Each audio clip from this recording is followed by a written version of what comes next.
Bonjour à tous, dans cette vidéo, je vais vous montrer comment décalaminer l'intérieur d'un moteur essence pour 0 € et surtout sans aucun démontage.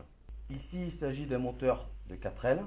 Premièrement, on va démonter une bougie et je vais filmer à l'aide d'une caméra l'intérieur du cylindre pour voir la calamine sur le piston, sur les soupapes. Et ensuite, on fera la procédure pour le nettoyer. Puis restez bien jusqu'à la fin.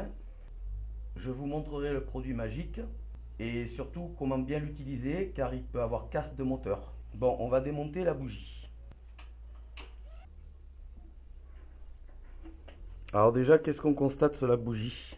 Bon, elle est encrassée, elle est noire. Maintenant, on va mettre en place une caméra à l'intérieur du trou de bougie afin de bien voir ensemble la calamine sur le piston et les soupapes. J'ai mis en place ma caméra d'inspection. Je ne sais pas si c'est super visible. On va essayer de voir, de bouger la tête de la caméra pour qu'on puisse voir la présence de la calamine. On voit l'encrassement de la soupape. L'autre soupape, y compris sur la tige de soupape, vous voyez le charbon qu'il y a. Là, on le voit bien. Et on va voir le piston maintenant. Là, vous voyez que c'est un moteur très encrassé. Regardez la chambre de combustion. Bon voilà, on va remonter la bougie et on va mettre en place le produit. Bon, la bougie est remontée. Maintenant, on va laisser chauffer le moteur tranquillement. Là, il est froid. Ah, le but en fait, ça va être de le faire chauffer jusqu'à l'ouverture du thermostat. Alors, si vous possédez pas d'aiguille de température ou que vous n'avez pas envie de vous brûler en mettant la main là, quand le thermostat s'ouvre, vous pouvez balancer de l'eau sur le radiateur. Alors, on balance un peu d'eau comme ça là. Et vous verrez que dès que le thermostat va s'ouvrir, le radiateur va fumer. Alors la calamine, c'est un excès d'hydrocarbures brûlés. Il peut avoir plusieurs raisons. La première raison, c'est un mauvais réglage moteur, ou une mauvaise avance à l'allumage, un mauvais réglage de carburation, un filtre à air encrassé aussi, et ou sinon tout simplement des petits parcours, l'usage du starter, tout ça. Ça encrasse un moteur. Là il boite un peu, il est froid, il n'y a pas le starter. On peut accélérer un petit peu pour l'aider. Pour les connaisseurs, vous allez constater qu'en fait j'ai ma chaîne de distribution qui est bruyante. Bon, ça fait 50 000 km qu'elle est bruyante.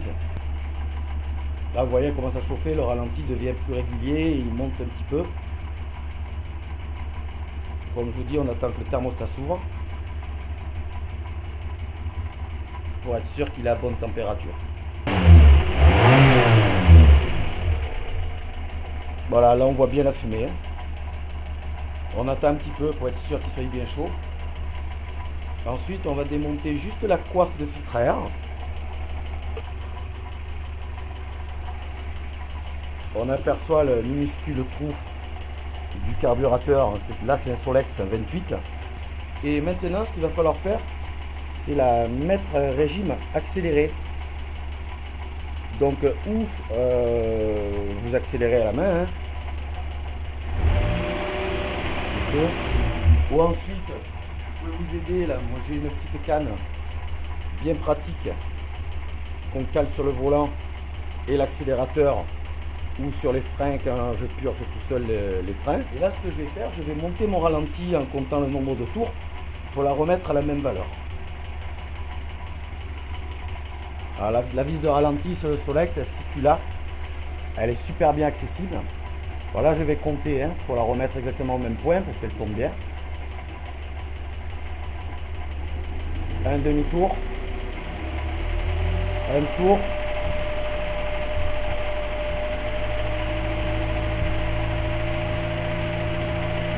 Un tour, un quart. On va injecter notre fameux produit magique. Vous voyez qu'elle pissote un petit peu. On y va en douceur et il faut utiliser des coups d'accélération.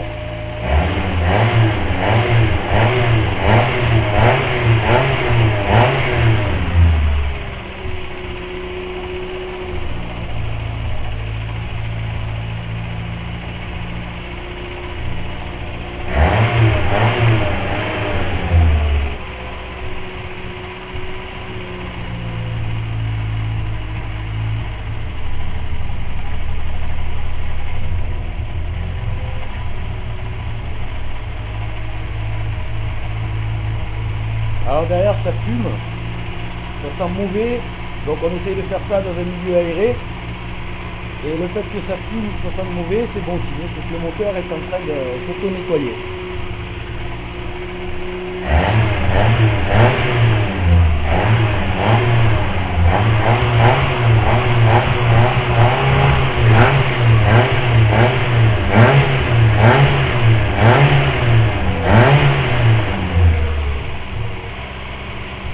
Voilà, on va retomber notre régime de ralenti d'un tour en quart. Voilà. Et on va en profiter pour passer un petit coup d'analyseur de gaz quand même, pour voir où on en est question réglage CO. Bon là il n'y a pas le filtre à air, je vais vous montrer quand même mon CO et mon CO2 qui est parfait. Voilà, vous voyez j'ai 1,7 de CO et 16 de CO2, donc c'est une très bonne combustion. C'est ce que je conseille, mettre 1,5, 2 grands maxi de CO, en sachant qu'un moteur, il faut le fameux rapport stoichiométrique, 1 g d'essence pour 14,7 g d'air. Donc avec un CO, si admettons je mets un CO de 3, voire 3,5, je serai à 1 g d'essence pour 12 ou 13 g d'air. Donc je serai trop riche et ça a pour but d'encrasser le moteur et surtout de consommer. Si on fait de la ville, des petits trajets, qu'on est souvent au ralenti, le CO a une grosse incidence sur la consommation. Vous voyez, 1,5, le ralenti est régulier. Si on baisse trop, donc le ralenti devient irrégulier. Et si on monte trop, pareil. En fait, il faut essayer de trouver le juste milieu. Moi, elle tombe super bien. Voilà, 1,4, 1,5 en mettant le filtre à air. Peut-être qu'on va monter à 1,6, 1,7. Mais suivant les moteurs, on peut y mettre un peu plus. On a le droit jusqu'à 4,5 de CO pour les vieux véhicules. Mais bon, c'est beaucoup trop.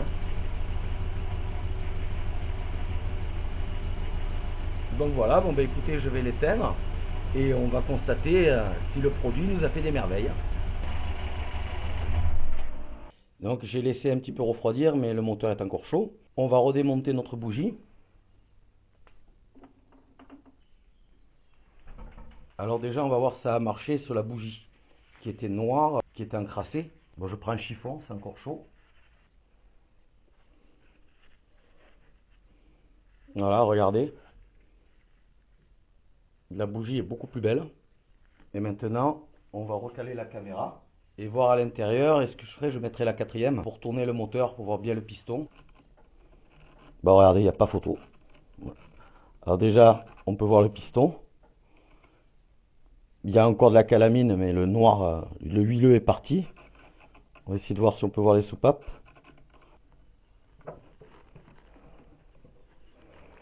Regardez à l'intérieur.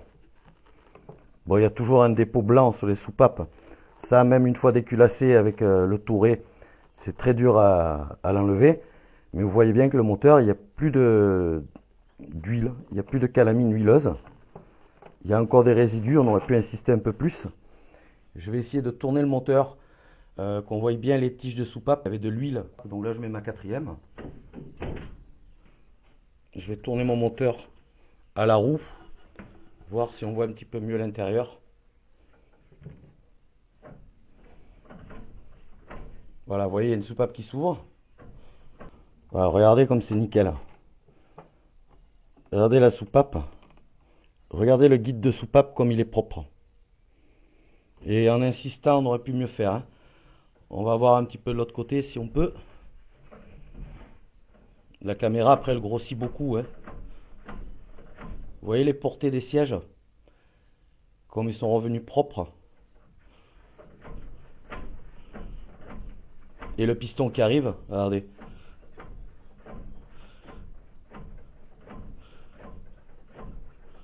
Ah, vous voyez, il n'y a rien à voir. Bon, ben le produit magique, ce n'est que de l'eau.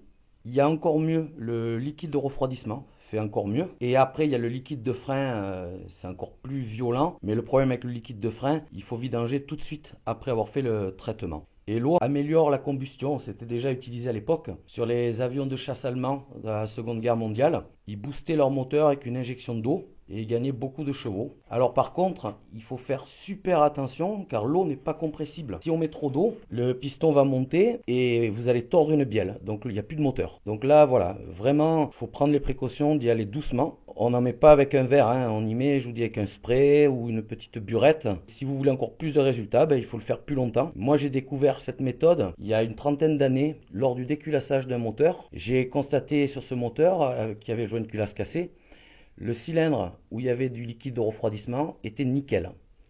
Et je me suis dit, bah, c'est que ça nettoie, quoi. Et donc voilà. Bon, bah écoutez, merci de m'avoir suivi. Si mon contenu vous intéresse, n'hésitez pas à vous abonner. Vous pouvez commenter. J'essaye de répondre à tous les commentaires. Et je vous remercie de m'avoir suivi jusqu'au bout. À très bientôt pour de nouvelles vidéos.